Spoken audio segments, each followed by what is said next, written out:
আজকের ভিডিওতে থাকছে কিভাবে ঢালাই করা হয় এবং ঢালাই করার সময় যে গুরুত্বপূর্ণ বিষয়গুলো আপনাকে খেয়াল রাখতে হবে সেই বিষয় সম্পর্কিত আজকের এই গুরুত্বপূর্ণ ভিডিও। তো ঢালাই করতে গেলে প্রথমে যে বিষয়গুলো খেয়াল রাখতে হবে, ঢালাইয়ের যে মশলাগুলো আছে, মালামাল,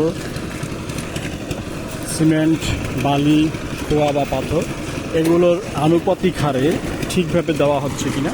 এখানে দেখতে পাচ্ছেন আমাদের মিক্সচার মেশিনে মিক্সচার করা হচ্ছে, দুইটা মিক্সচার মেশিনে মিক্সচার করা হচ্ছে। আমাদের এখানে সাধারণত 1/3 আনুপাতিক হারে সিমেন্ট, বালি এবং পাথর দেওয়া হচ্ছে, অর্থাৎ 1 ভাগ সিমেন্ট, 1.5 ভাগ বালি, 3 ভাগ পাথর। আমরা এখানে খোয়াও ব্যবহার করব, অর্থাৎ এই যে প্যানেলগুলো রয়েছে, প্যানেলগুলো রেল ফোর অর্থাৎ মাঝামাঝি বরাবর আমরা খোয়া ব্যবহার করব। একই সাথে যে বিষয়গুলো, এই মালামালগুলোর যে কোয়ালিটি ঠিক আছে কিনা, অর্থাৎ কোয়ান্টিটির সাথে কোয়ালিটি ঠিক আছে কিনা। যদি কোনো কেমিক্যাল দেওয়া হয়, সেই কেমিক্যালগুলো ঠিকভাবে দেওয়া হচ্ছে কিনা, মশলা ঠিকমতো মিক্সচার করা হচ্ছে কিনা, পানির আনুপাতিক হারে পানি দেওয়া হচ্ছে কিনা, পানির অনুপাত ঠিক আছে কিনা। একই সাথে এই যে ঢালাইয়ের ক্ষেত্রে রডের এখানে দেখতে হবে যে রডের যে কভারিংগুলো রয়েছে, সে কভারিংগুলো অনেক সময় সরে যায়, অর্থাৎ ব্লকগুলো, সেই ব্লকগুলো ঠিকমতো দেওয়া হয়েছে কিনা, অর্থাৎ কভারিংগুলো ঠিক আছে কিনা। একই সাথে বা এই ঢালাই দেওয়ার সময় ভাইব্রেটর মেশিন চালানো হয়, অর্থাৎ ভাইব্রেটিং করা হয়। এই যে ভাইব্রেটর মেশিন, সে ভাইব্রেটর ঠিকমতো মারা হচ্ছে কিনা। ভাইব্রেটিং যদি কম হয় সেখানে কিন্তু ফাঁকা থেকে যাবে, এবং যদি হানি কম থেকে যাবে।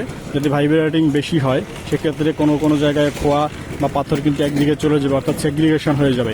সুতরাং ভাইব্রেটর কমও হওয়া যাবে না, বেশিও হওয়া যাবে না, অনুপাতে সঠিক নিয়মে সঠিকভাবে এই ভাইব্রেটিং করতে হবে।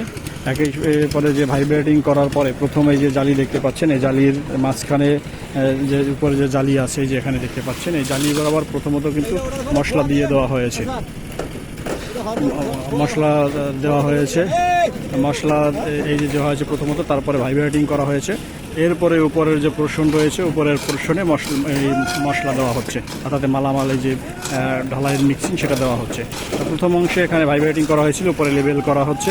এরপরে এই যে পাটটা রয়েছে, সেই পাটটা দিয়ে কিন্তু পাটটা মারা হয় এবং সুতাটা নিয়ে লেবেল করা হয়।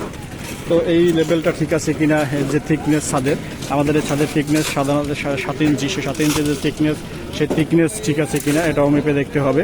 এবং এই যে কলামের যে এখানে এই প্রথম যে বিমটা ঢালাই করে গেছে, এর উপরে কিন্তু গ্রাউডিং দিতে হবে, অর্থাৎ এই পুরোনো ঢালাই এবং নতুন ঢালাই মিক্সচারের এখানে গ্রাউডিং দিতে হবে। অনেকে গ্রাউডিংয়ে কেমিক্যাল ব্যবহার করে, এবং এই কলামের যে ঢালাই, পুরাতন ঢালাই রয়েছে, সেখানেও গ্রাউডিং দিতে হবে। অনেকে কিন্তু সেখানে বন্ডিং এজেন্ট ব্যবহার করে। তো এই যে বিষয়গুলো আপনাকে খেয়াল রাখতে হবে, বিশেষ করে মশলা, এই যে উপরের যে লেভেল রয়েছে, ছাদের লেভেল, সেই লেভেলটি যাতে করে ঠিক থাকে। এবং এই লেভেলের জন্য মূলত অনেক সময় অনেক সমস্যায় পড়তে হয়।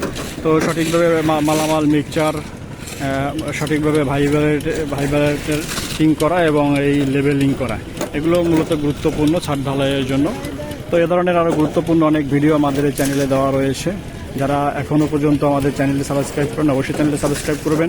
গুরুত্বপূর্ণ ভিডিও দেখার জন্য অবশ্যই আমাদের এই চ্যানেলটি ঘুরে আসতে পারেন। তো আজকের ভিডিও পর্যন্তই, সবাই ভালো থাকবেন, সুস্থ থাকবেন।